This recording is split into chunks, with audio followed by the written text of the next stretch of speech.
우리는 지금 2022년 부활절 감사 주일 예배를 하나님께 올려드리고 있습니다. 부활절 예배의 가장 중요한 핵심적인 메시지는 예수 그리스도께서 육체적으로 부활하셨다는 역사적인 사실입니다. 우리는 그 역사적인 사실을 바탕에 두고 이 감사 예배를 하나님께 올려드리는 것입니다. 예수 그리스도의 육체적인 부활은 어떤 종교적인 신념이 아닙니다.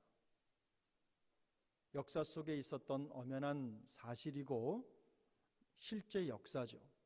그리고 우리는 그 실제 역사인 예수 그리스도의 부활을 토대로 우리의 신앙을 형성합니다. 기독교 신앙의 핵심은 예수 그리스도의 부활입니다. 예수 그리스도의 부활이 기독교 신앙의 토대라는 말은 부활이 없으면 기독교도 존재하지 않는다는 뜻입니다. 고린도전서 15장 17절은 이렇게 말씀합니다.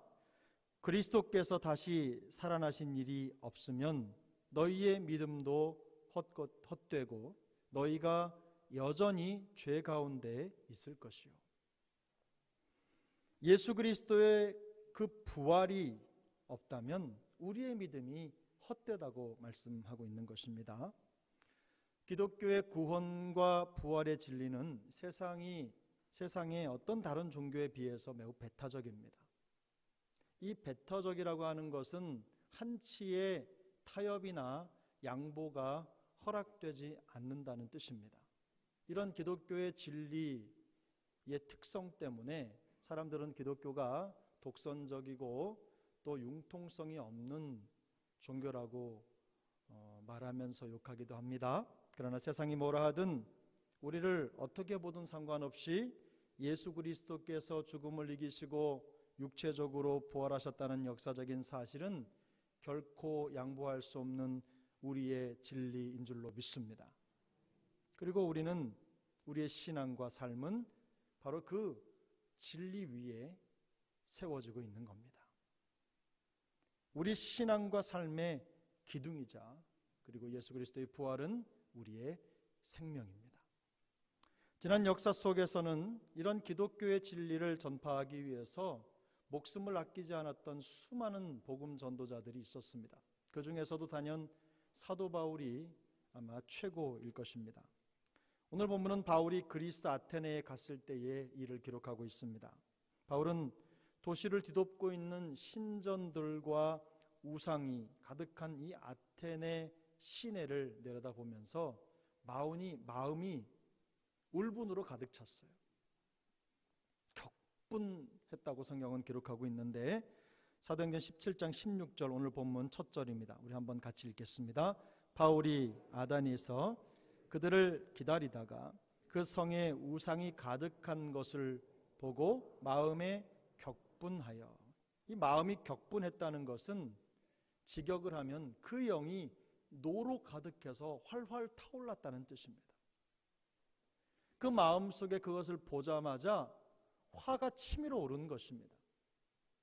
과거 이스라엘이 우상 숭배의 길을 가며 범죄했을 때 하나님은 노를 발하셨습니다.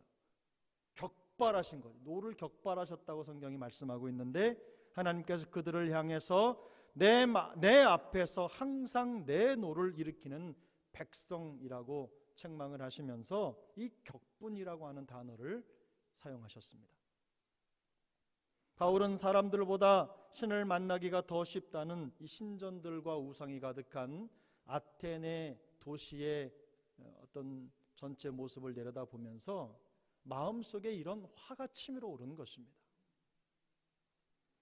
마치 우상으로 가득한 세상을 바라보시면서 격분하여 노를 발하셨던 그 주님의 심정이 지금 바울에게 똑같이 일어나고 있는 것입니다. 바울은 그 도시에 머무는 동안 날마다 사람들을 만나서 토론하며 이야기를 나누었습니다. 그곳이 회당이든 길거리든 시장이든 어떤 장소를 막론하고 만나는 많은 사람들과 대화를 시도했습니다. 어떤 사람들은 이런 바울을 바라보면서 말쟁이라고 빈정대기도 했습니다. 이 말쟁이라고 하는 말은요, 매우 천박하다는 의미가 담겨져 있는데 근본도 없는 일종의 넉마주의자들을 가리키는 말이었습니다. 바울이 그런 평가를 받는 이유는 본문 18절에서 말씀하고 있던 것처럼 바울이 그들에게 예수와 부활을 전하기 때문에 그들은 바울을 말쟁이라고 말한 것입니다. 당시 아테네 사람들은 일반적으로 부활을 믿지 않았습니다. 왜냐하면 철학적이거나 논리적이지 않다고 생각했기 때문입니다. 그들에게 죽었던 사람이 다시 살아나는 부활은 그저 황당무계한 외설 정도밖에는 되지 않았습니다. 그들은 항상 모여서 자기들의 지식을 자랑하면서 토론하고 철학적인 논쟁을 벌였지만 죽은 자의 부활이라고 하는 주제는 그들의 토론 주제가 될 수가 없었어요. 왜냐하면 그것은 말도 안 되는 일이라고 생각했기 때문입니다. 일반적으로 사람은 편견이나 선입견을 갖게 되면 그것이 가림막 역할을 해서 다른 것을 보지 못하게 됩니다. 그 편견이 내 시야를 가려버리는 것입니다. 근데 이런 상황은 오늘날도 마찬가지입니다. 사람들은 부활을 믿으려고 하지 않습니다. 우리가 믿고 우리가 생명이라고 생각하며 전하는 그 부활을 그들은 믿지 않아요. 왜냐하면 상식적인 일이 아니라고 생각하기 때문입니다. 어쩔 수 없이 예수 그리스도의 존재와 그의 가르침과 교훈은 인정하지만 죽었던 예수가 육체적으로 다시 살아났다는 사실을 이야기하면 그 사실은 받아들이려고 하지 않습니다. 꿈에는 얘기라는 거죠. 왜냐하면 부활을 믿으면 기독교 신자가 되어야 되기 때문입니다. 지난 2000년이 넘는 역사 속에서는요, 십자가에서 죽었던 예수가 3일 만에 다시 살아났다고 하는 이 놀라운 성경의 증언이 거짓이라는 것을 밝혀내기 위해 무한한 시도가 있었습니다. 그러나 한결같이 실패하고 말았습니다. 모두가 그 사실을 밝혀내지 못했어요. 오히려 그 증거가 더 선명하게 드러났을 뿐입니다. 예수가 부활하셨다는 첫 번째 증거는 빈 무덤입니다. 빈 무덤에 대해서 여러 가지 가설들이 등장을 했는데 당시 종교 지도자들이 예수님의 시체를 훔쳐갔다, 혹은 로마의 군사들이 시체를 어딘가에 감춰두었다라고 하는 그런 가설들이 있기도 했습니다. 만약에 그랬다고 한다면 초대교회 예수님을 전하면서 예수 그리스도의 부활을 믿고 자기의 목숨을 초계와 같이 버리면서 고난과 핍박을 견뎌냈던 사람들은 무엇이 되는 겁니까? 예수 그리스도의 부활과 그 부활의 역사를 전하기 위해서 모든 것을 다 헌신했던 수많은 증인들의 고백, 그들의 증언은 아마도 웃음거리가 되고 말았을 것입니다. 그러나 그렇지 않았어요. 부활의 역사는 퍼지고 또 퍼져서 온 세상을 덮는 진리로 드러나게 된 것입니다. 예수 그리스도의 제자들이 자신의 스승이었던 예수의 시체를 훔쳐갔다는 가설도 있습니다. 하지만 이것은 예수님을 십자가에 매달았던 당시 제사장들, 대제사장들과 그리고 바리새인들이 했던 염려에서 나온 그런 말에 불과합니다.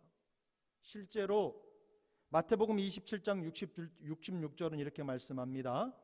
그들이 경비병과 함께 가서 돌을 인봉하고 무덤을 굳게 지키니라. 그들이 경비병과 함께 가서 돌을 인봉하고 무덤을 굳게 지키니라. 예수님이 담겨있던, 예수님을 모셨던 그 무덤의 입구를 틀어막았던 돌을 아무도 옮기지 못하도록 황제의 인을 찍어가지고 거기에 인봉을 했다는 뜻입니다. 대제사장들과 바리새인들은 예수님의 제자들이 시체를 훔쳐갈 것을 미리 대비해서 시체가 매장된 무덤에 인봉을 한 거예요. 거기를 철통같이 지켰기 때문에 제자들이 시체를 훔쳐갔다는 것은 말도 안 되는 주장일 뿐입니다. 예수님은 성경대로 또 말씀하시던 대로 죽음에서 부활하셨습니다. 그것이 우리가 믿는 진리입니다. 두 번째 증거는 부활 이후에 예수께서 여러 곳에 나타나셨다는 것입니다. 사도행전 1장 3절인데요. 같이 한번 읽겠습니다. 사도행전 1장 3절. 그가 고난받으신 후에 또한 그들에게 확실한 많은 증거로 친히 살아계심을 나타내사 40일 동안 그들에게 보이시며 하나님 나라의 일을 말씀하시니라. 아멘. 주님은 부활하신 이후 하늘에 오르시기까지 40일 동안 수많은 사람들에게 자신을 나타내 보이셨습니다. 예수의 부활이 북한이 주장하는 김일성 혹은 김정일의 어떤 역사처럼 날조된 이야기라면 이런 증인들은 존재하지 않을 것입니다. 예수님의 부활 역사가 날조된 역사가 될 수 없는 이유는 부활하신 주님을 만난 생생한 증인들이 너무나 많다는 것입니다. 예수님께서 부활하신 사건이 날조된 것이라고 말하기 위해서는 예수님의 부활을 전하고 그것을 위해 목숨 걸었던 수많은 사람들의 입을 다 막아야 되는데 그것은 불가능하다는 얘기입니다. 세 번째 증거는 부활하신 예수님을 만난 사람들은 여전히 삶의 변화를 경험했습니다. 그리고 여지없이 부활의 증인으로 살기를 자처했습니다. 설령 한때 그 사실을 믿지 못해서 절망과 좌절에 빠지고 잠시 혼란스러운 시간을 보내기도 했지만 그러나 결국 그들은 부활의 증인이 되었어요. 놀라운 삶의 변화를 경험했고 그리고 그 변화된 삶을 살아가는 그들로부터 초대교회가 시작된 것입니다. 부활 공동체의 역사가 시작된 거예요. 초대교회 성도들은 갖은 박해를 받았지만 고난을 받았지만 죽음의 위협을 받았지만 바로 이 부활 신앙 때문에 부활을 믿었기 때문에 모든 것을 견딜 수 있었던 것입니다. 예수님은 죽음을 이기시고 부활하셨습니다. 바로 그것이 우리의 믿음입니다. 그런데 문제는 정말로 많은 사람들이 예수님의 부활을 믿지 않는다는 것입니다. 정말로 많은 사람들이 아직도 예수님의 부활을 신화라고만 생각해요. 우리나라의 단군 신화 같은 그런 신화처럼 꾸며낸 이야기라고 말하는 것입니다. 예수님께서 죽음을 이기시고 부활하셨다는 증거가 확실하고 수많은 사람들이 그 사실을 증언하고 있음에도 불구하고 왜 더 많은 사람들이 예수님의 부활을 믿지 않는 것인가 하는 의문이 생기는 거죠. 물론 사람들은요, 사실보다는 근본적으로 자기가 믿고 싶은 것을 믿습니다. 이런 경향이 있는 거죠. 이걸 부정할 수는 없습니다. 하지만 그들이 부활을 믿지 않는 더 근본적인 이유는 사실의 문제가 아니라 감정의 문제고 도덕의 문제고 정체성의 문제라는 것입니다.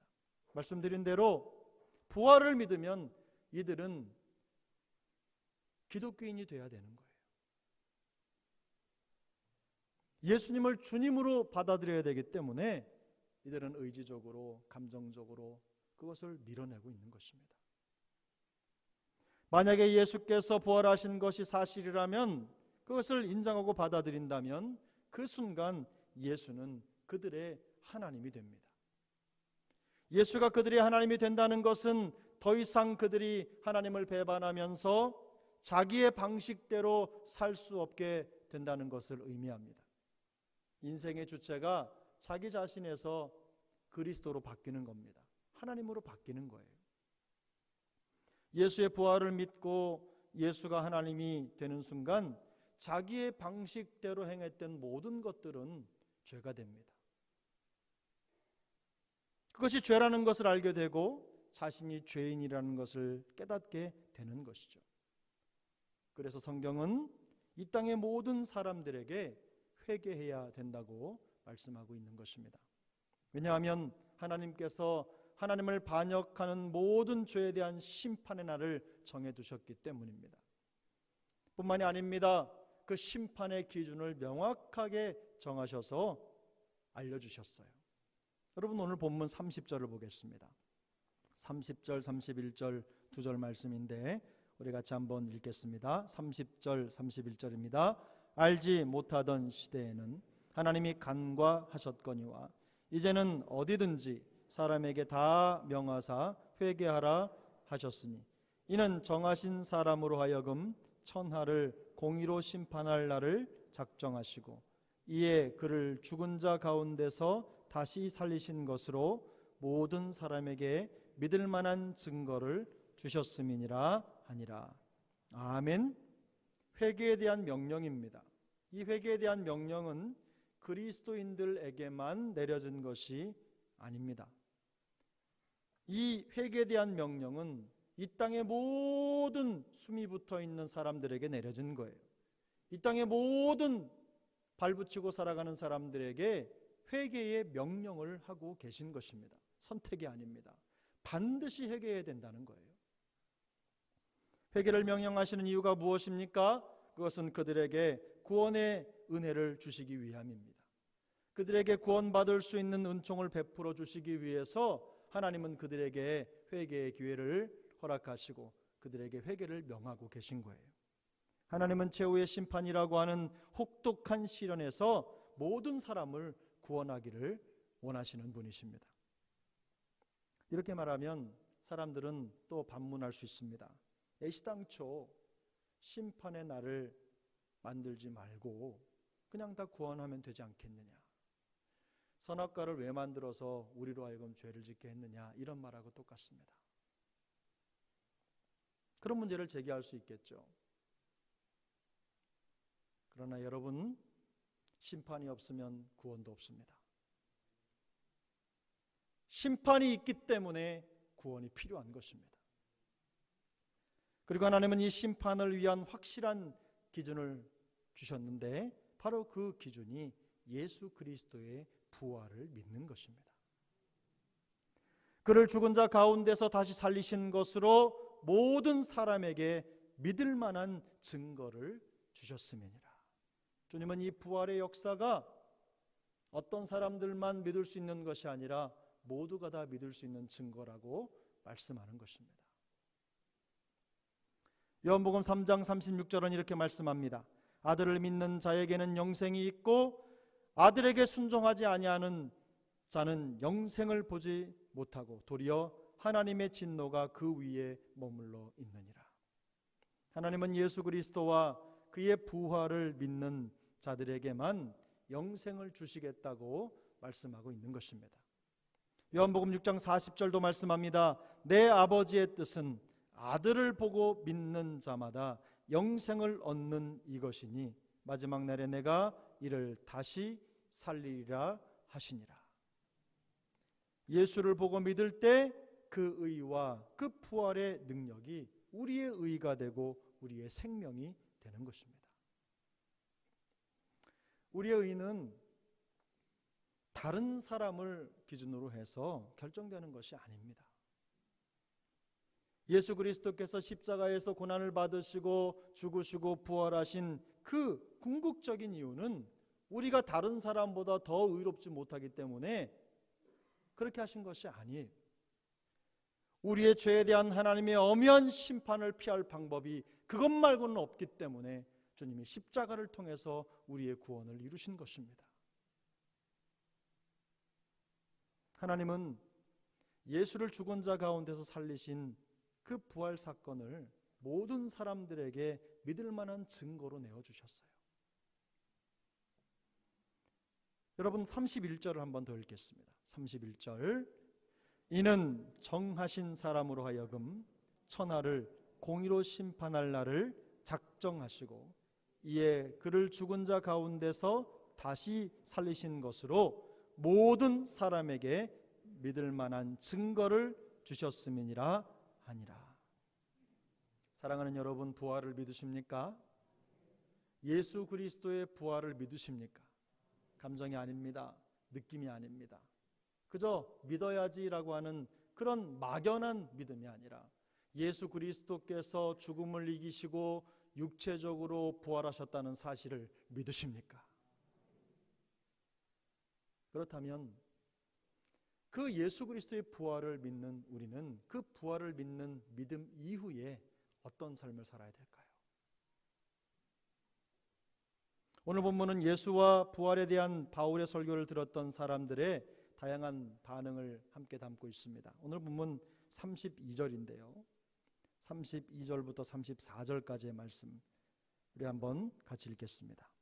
그들이 죽은 자의 부활을 듣고 어떤 사람은 조롱도 하고 어떤 사람은 이 일에 대하여 내 말을 다시 듣겠다 하니 이에 바울이 그들 가운데에서 떠나매 몇 사람이 그를 가까이하여 믿으니 그 중에는 아레오바고 관리 디오누시오와 다마리라 하는 여자와 또 다른 사람들도 있었더라. 본문에는 부활을 대하는 이 부활의 소식을 대하는 서로 다른 반응을 보이고 있는 세 종류의 이 세 부류의 사람들이 등장합니다. 첫 번째는 예수의 부활을 전하는 바울을 조롱하는 사람들입니다. 부활을 믿기는커녕 그 부활을 전하는 바울을 조롱하고 있어요. 우리 중에는 이런 사람이 한 분도 계시지 않을 겁니다. 하지만 우리 주변에는 부활을 조롱하고 복음을 전파하는 사람들을 조롱하고 욕하는 사람들이 너무나 많습니다. 우리가 그들을 위해서 기도해야 될 줄로 믿습니다. 두 번째 사람들은 믿기를 보류한 사람들입니다. 뭔가 다른 것이 있기는 한 것 같은데 지금 마음의 결정을 못하는 겁니다. 혹시 우리 중에 이런 마음을 가지고 계신 분들이 계십니까? 만약에 그런 분들이 계시면 계속해서 들으셔야 됩니다. 한 번 아니면 두 번 아니면 세 번 아니면 네 번 아니면 그것이 내 안에 들어와 자리 잡을 때까지 계속해서 들어야 됩니다. 왜냐하면 믿음은 들음에서 나기 때문입니다. 예수 그리스도의 부활의 소식을 계속해서 듣고 묵상하시기를 바랍니다. 신사숙녀답게 단박에 거부하거나 믿기보다는 더 깊이 생각해보고 결정하겠다는 심산이 담겨 있지만 여전히 이들도 지금 예수 그리스도의 부활을 온전히 받아들이지 못했습니다. 세 번째 부류의 사람들은 즉시 예수와 부활을 받아들였습니다. 34절에 보면 몇 사람이 그를 가까이하여 믿으니 라고 말씀하면서 구체적으로 그들의 이름까지 기록하고 있습니다. 이 가까이하여 믿으니 라는 말은요 30절을 보면 명하사 회개하라 하셨다라는 말씀이 있는데 이 믿음과 회개가 연관되어 있습니다. 이 두 개가 연결된 거예요. 그러니까 회개하라고 하는 명령과 하나님을 가까이하고 믿었다는 부활의 소식을 가까이하고 믿었다는 말이 붙어 있는 겁니다. 왜냐하면 믿었다는 것은 그들이 죄를 회개하고 돌이켰다는 것을 전제로 하기 때문입니다. 믿음과 회개는 결코 분리될 수 없는 동전의 양면과 같습니다. 살아있는 믿음은 항상 회개를 동반하기 때문입니다. 이 지점에서 우리가 알 수 있는 사실은요, 예수와 부활을 인격적으로 믿는 사람들에게 확실한 회개의 과정이 나타난다는 것입니다. 부활신앙의 첫 번째 열매는 다름 아닌 진정한 회개입니다. 내가 예수를 믿고 부활의 권능을 마음속에 받아들이게 되면 믿어지기 시작하면 제일 먼저 내가 죄인이라는 사실을 깨닫게 되는 거예요. 그리고 그 죄의 구렁텅이에서 나를 건지신 그 은혜를 생각하면서 감격적으로 눈물이 흐르고 하나님 앞에 회개의 기도를 드리게 되는 것입니다. 왜냐하면 회개는 구원의 증표이기 때문입니다. 죄를 용서받기 위해서 우리는 예수 그리스도께서 우리를 위해, 우리의 죄를 위해 십자가에 죽으시고 부활하셨다는 사실을 믿고 간절하게 회개해야 되는 것입니다. 반면에 회개가 없다는 것은 나에게 아직 용서받을 죄가 있다는 것을 깨닫지 못했다는 것을 의미합니다. 혹시 여러분 신앙생활 하시면서 용서를 구할 죄가 생각나지 않는 일이 있으십니까? 그렇다면 아주 큰일입니다. 아주 큰일입니다.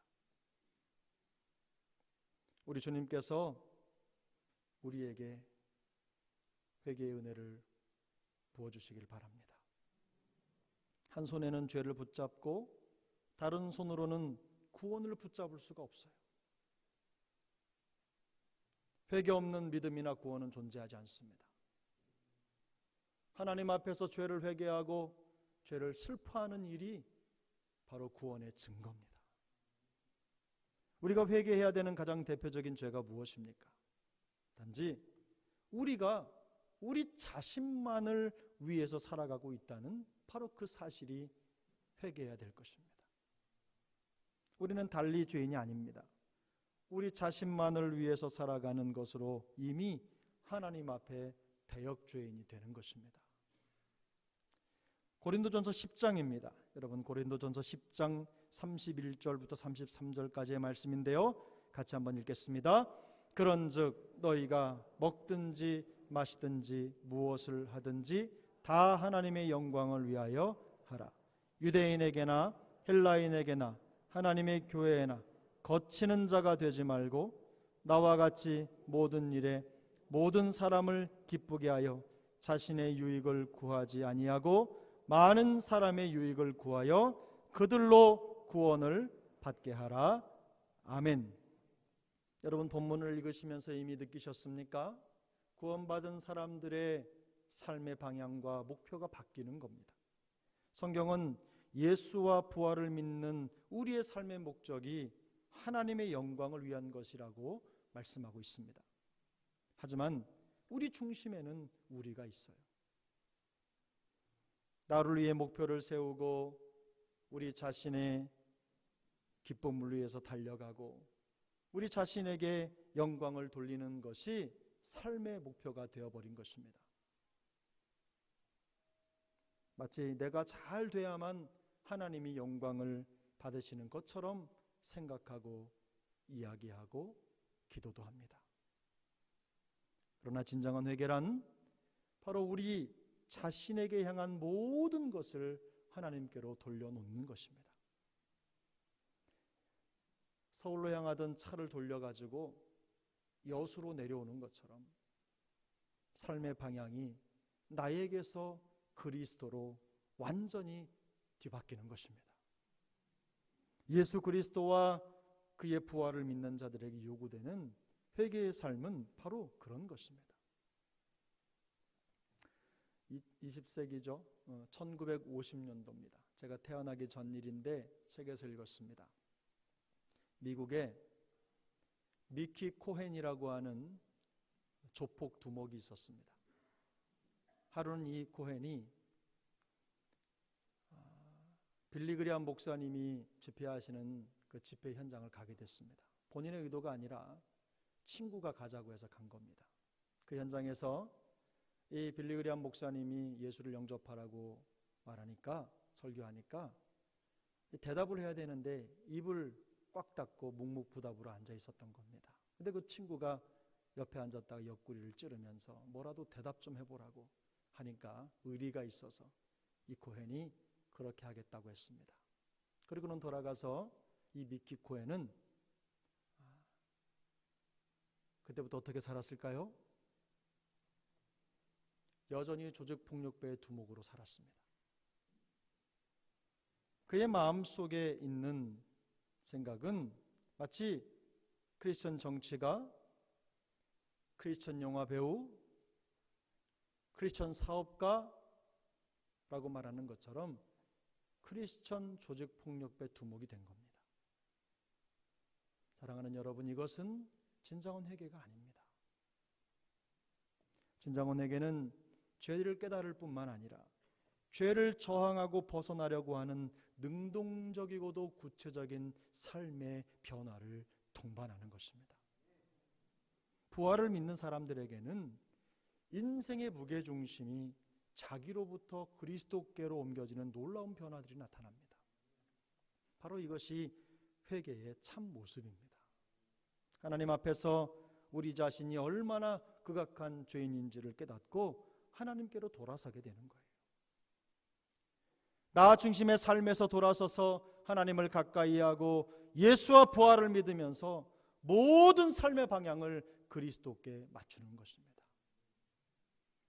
이런 진정한 회개의 사람이, 이 회개의 역사가, 이 회개가 바로 진정한 우리 그리스도인들의 태도라는 거죠.